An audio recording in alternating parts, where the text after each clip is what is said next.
You're a cop, you know, you're not supposed to ask anybody for help. You're ready to peel the shirt off and the big S is on your chest, and you're supposed to, you know, nothing bothers you. You can't have that question in your mind, what if I don't survive? You have to think, I'm going to make it. Because for that guy or girl who's walking up on that car in the middle of the night, and all you have is those flashing lights behind you, and there's no street lights, and that car is dark, and the windows are tinted, you don't know if there's a guy behind that window with a machine gun ready to take you out. You're taught if you trust too much, you could die, come home in the box, and your family gets the American flag, and that's the end of it. It's horrendous. And it's all stress. My town, early on, that was a daily basis. It just took its toll.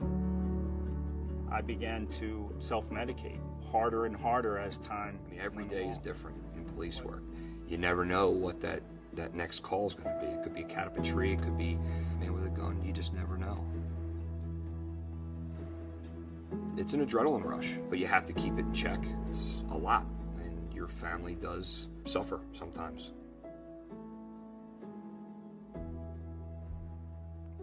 So I continued to say, show me your hands, and in one motion, turned, wheeled, and raised the gun. At that point, we exchanged gunfire, and I realized that I had been shot. I spent one night in the hospital. They ran a bunch of tests. I had to see our police psychologist to get cleared for work.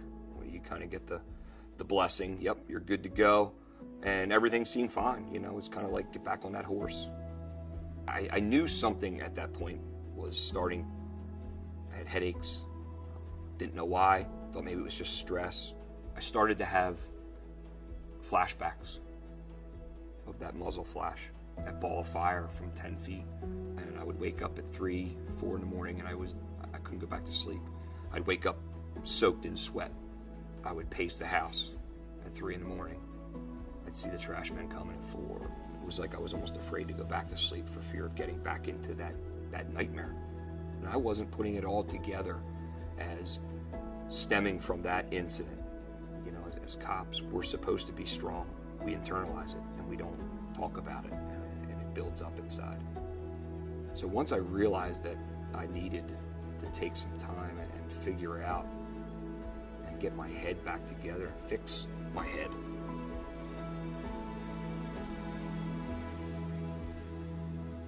I never had given that a thought. The police, they're practicing how to shoot straighter, how to handcuff quicker, how to write a better report.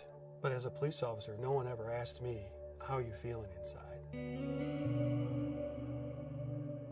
My favorite part of police work was knowing when I could give a good impression to a young boy or a young girl and give them some type of positive vibe in life. Because working, I saw many kids growing up in the situation I grew up in. I grew up in a home of domestic violence. Although my dad worked a 9-to-5 job, he often would go straight to the bar and drink and come home at 2 in the morning. I would be woken up with an argument, and I knew where that argument was going to lead. There was an anxiety deep in here, and they would sometimes move to bloodshed.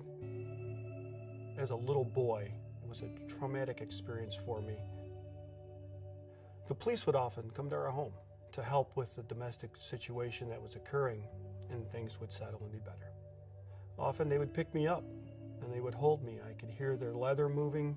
They were wearing cologne, and it was just felt like a safe place.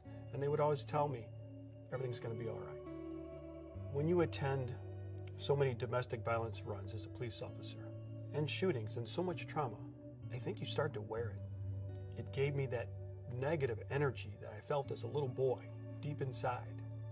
You don't realize what's happening to you when you're going through the years of layered secondary trauma.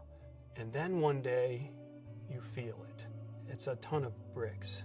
It's depression. It's isolation. It's a heaviness you can't bear on your own.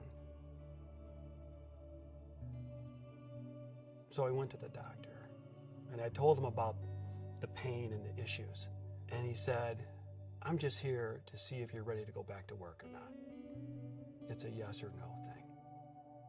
I was reaching out.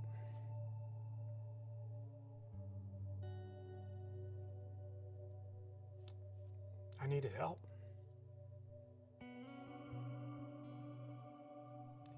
He couldn't give it.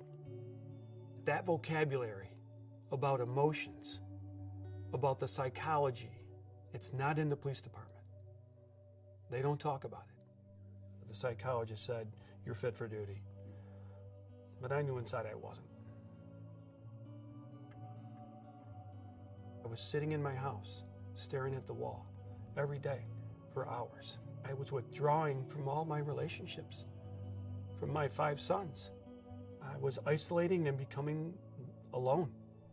One of the first things that you learn in the police academy is to remain at the minimum 6 feet away from people.